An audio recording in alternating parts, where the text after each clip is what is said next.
Halo Sobat Engineer dan pegiat industri, selamat datang di presentasi kelompok 3. Kali ini kita akan membahas sebuah teknologi cerdas yang menjadi tulang punggung revolusi industri modern, sistem pakar dalam teknik dan industri. Apa itu sistem pakar? Sistem pakar adalah sebuah sistem berbasis komputer yang meniru kemampuan pengambilan keputusan pakar manusia dalam bidang teknis dan industri tertentu. Intinya, sistem ini dirancang untuk bekerja dan berpikir seperti seorang pakar di bidangnya. Yang pertama, mendiagnosis kerusakan mesin. Yang kedua, merencanakan produksi. Yang ketiga, analisis kualitas. Komponen utama sistem pakar. Yang pertama, basis pengetahuan, knowledge base. Ini adalah jantungnya. Ia berisi aturan if dan fakta yang dikumpul dari pakar.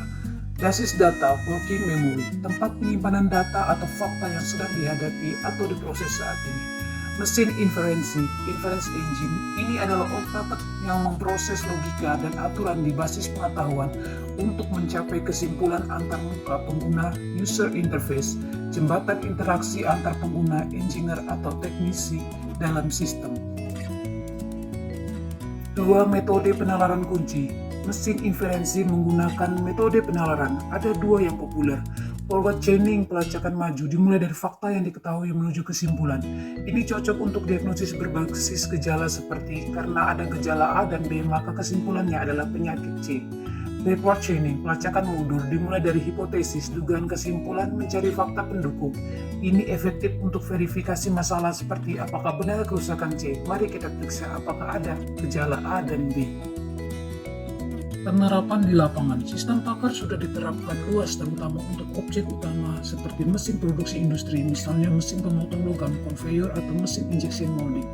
Beberapa contoh penerapan meliputi teknik mesin, diagnosis kerusakan mesin berdasarkan suara dan getaran untuk deteksi cepat, teknik industri, penjadwalan produksi dan alokasi sumber daya untuk meningkatkan efisiensi, mesin prediktif, memprediksi kebutuhan perawatan mesin untuk menghindari downtime tak terduga.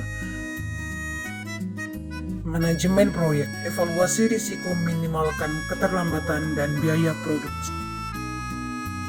Objek bahasan utama dalam sistem pakar untuk diagnosis kerusakan mesin.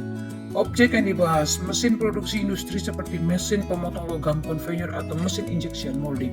Tujuannya membantu teknisi mendeteksi dan memperbaiki kerusakan secara cepat tanpa harus menunggu pakar. Input, gejala kerusakan, suara abnormal, panas berlebihan, hasil produksi cacat. Output, diagnosis penyebab kerusakan dan rekomendasi tindakan perbaikan. Contoh aturan rule-based system. If mesin bergetar kuat and suara bising meningkat, dan periksa bantalan bearing. If hasil potong tidak presisi and kecepatan motor menurun, dan periksa motor rotatif. If suhu motor kurang lebih 80 derajat Celcius, dan hentikan mesin dan periksa pendingin. Studi kasus diagnosis kerusakan mesin adalah contoh yang paling jelas. Tujuannya adalah membantu teknisi mendeteksi dan memperbaiki kerusakan secara cepat tanpa harus menunggu pakar manusia. Bayangkan ini, sebuah pabrik mengalami kerusakan mesin berulang, input gejala getaran keras, gitu dan suhu meningkat terdeteksi. Aturan sistem if jika G2, G4, dan H2 bearing aus, inferensi forward chaining, sistem mengumpulkan bahwa terjadi bearing aus, output rekomendasi penggantian bearing.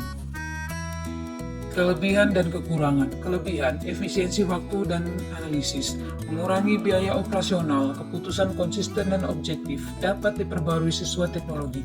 Kekurangannya adalah memerlukan data pengetahuan lengkap, biaya awal pembangunan tinggi, terbatas pada pengetahuan sistem, akuisisi pengetahuan sulit. Kesimpulan, sistem pakar adalah solusi cerdas untuk membantu pengambilan keputusan di bidang teknik dan industri, dapat digunakan untuk diagnosis, perancangan, analisis, dan optimasi proses industri.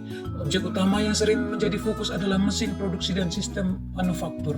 Keberhasilan sistem pakar tergantung pada kualitas pengetahuan dan kemampuan mesin inferensinya. Sekian dan terima kasih.